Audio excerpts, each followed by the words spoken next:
There are always plenty of exciting things happening at the Miller Park Zoo. Here today with all of these details is Zoo Education Manager Julia Benzel. Welcome back. Thanks for having me back. All right, so not only do you have events coming up, you have a very exciting honor that has just been handed down at the zoo, right? Reader's Choice. Can you talk a little bit about that? So we were actually nominated for several Reader's Choice Awards. So we have Best Weekend Activity, Best Place for Kids Party, Family Fun, and then my favorite, Best Hot Dog. Best hot dog? Yeah, I know. And what publication is this? It's through the Pantograph, so Best of Bloomington-Normal, and we got on the nominations last year for Best Hot Dog, and we're really rooting for it this year. To actually win this year? Yeah. Have you had the hot dogs at the zoo? Yes, it's one of my favorite lunches. Amazing. You should try it too. I was going to say, next time I'm at the zoo, I will have to try a hot dog. They're some of the best in Bloomington. Are they? Okay. Well, I am sold. I will come and check it out. And then you also, speaking of food, have your Animal Crackers event / camp, right? We do. So our Animal Crackers is for our 3 to 5-year-olds, just a 1-hour class, because that attention's a little shorter. Okay. So we have so much fun meeting a surprise animal, reading a book, having some snack, and then you do get admission with that class. So you pay for the class, stay for the zoo. It's a really good time for our littles. And the snack is always the same thing. Animal Crackers. Animal Crackers. Yes, the first time I think I guessed what, goldfish? Yeah. But it's Animal Crackers. And then ZooKids, what is that? ZooKids is a summer exclusive for our 6 and 7-year-olds. This month we're talking about insectivores. So we're going to meet an insectivore, learn all about them, traverse the zoo together. Again, another story, a craft, a snack, an insectivore snack. And just meeting some animals that would eat insects. I was going to say, because insectivores eat insects. So what is a snack that you would give kids that's an insectivore snack? My go-to is a Swiss cake roll with antennas, with Twizzler legs, and you make your own insect cake. You create your, like how we were making robots earlier, you make your own insect that then you eat your insect. I was going to say, only better because then you get chocolate cake at the end. Right, I was going to say, and nothing beats chocolate cake. I feel like chocolate cake just wins everything, wins the day. And then what is FlexZOObility? FlexZOObility is our yoga class. We have Nani, a yoga instructor, come, and this summer we're doing everything outside, right in front of the big cats. So come before the zoo opens, relax. You can come just you can bring a friend, or you can bring the whole family to this one. It's for 5 years and up. And how does that work then if you come, you're there before zoo hours, but you're inside the zoo, is that correct? Yes, so you do have to register for these classes, but once you're inside the zoo, you get admission because it goes right up until we open. Oh, I see. So then after you've done your yoga, you can walk around the zoo and maybe get a hot dog. Yes, exactly.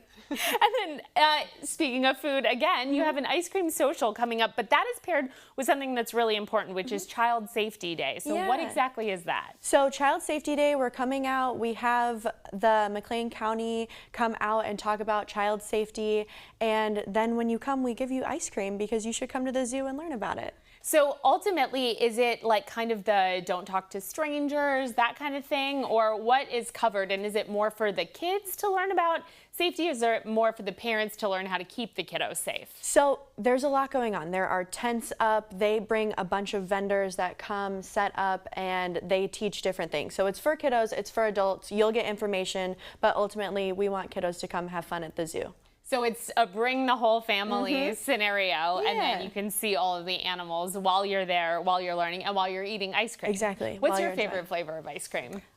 I'm a go-to chocolate gal. Really? You want to add chocolate on chocolate on chocolate? A brownie extreme situation? Okay. There's not enough for me. And do you like when they dip it in the chocolate that then makes it hard? I remember as a kid, that was one of my favorite things, when it would be the soft ice cream inside, but then they would dip it in the chocolate and the chocolate would harden around. Yeah. So I'm not mad about it when they do it, but we do have a place that puts sugar eyeballs on the ice cream cone, so you can't sugar eyeball and also dip the cone. Yes. But what are sugar eyeballs? They're eyeballs made out of candy or something? Yeah, so think of like cake decorations, only their eyes. Their eyes. What's your go-to flavor? You know, I've gotten into this sort of, I don't really do a lot of dairy, so I've gotten into the oat milk or the coconut milk base. And then there was someone that was putting boba into a coffee flavored ice cream, and it was an oat milk ice cream with boba balls, and the ice cream was coffee flavored. And I'm a coffee person, so I feel like you can't go wrong with coffee flavored anything. That sounds amazing. Yeah, that's my favorite. That's my go-to. Good question, Julia. And then what about your senior tours? Oh, we have our senior tours once a month with our seniors 55 and up. Before the zoo opens, again, very exclusive. Grab your coffee, walk around. It's $5 if you're not a member. It's free if you are a member. We focus on 2 animals, and then once we're done, again, you get zoo admission. So you get to walk around the zoo afterwards, do a self-guided tour. I love that you have all of these things that then ultimately you get to do something fun, something interesting, something unique, and then zoo admission. So if you've been to the zoo before, it's kind of an excuse, I feel like, to come back to the zoo and try something different. Absolutely. And with our seniors, they get to meet other seniors and see animals that they enjoy, so they already have something in common. So it kind of becomes a social meeting place for seniors. Absolutely. And then what about Wildflower Preservation? What is that? This is a brand new event that we're doing. So we have some pollinator gardens out at Miller Park Zoo to attract wild pollinators, local pollinators, and we are going to preserve some flowers and do some crafting with that. So I'm really excited for this one. I think it's going to be a really fun event.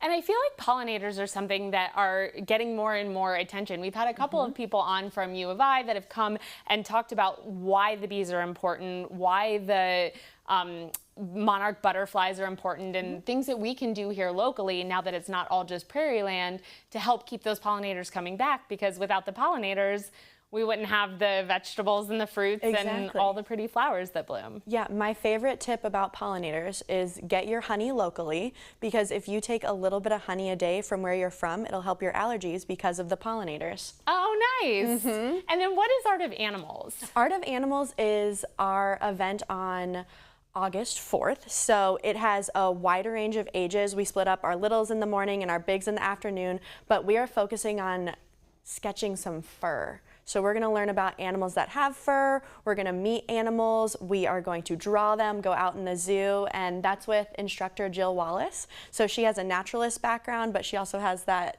artist background. So it's a super fun class. Well, and speaking of furry animals, we have a furry animal to meet in just a few minutes, so hang out.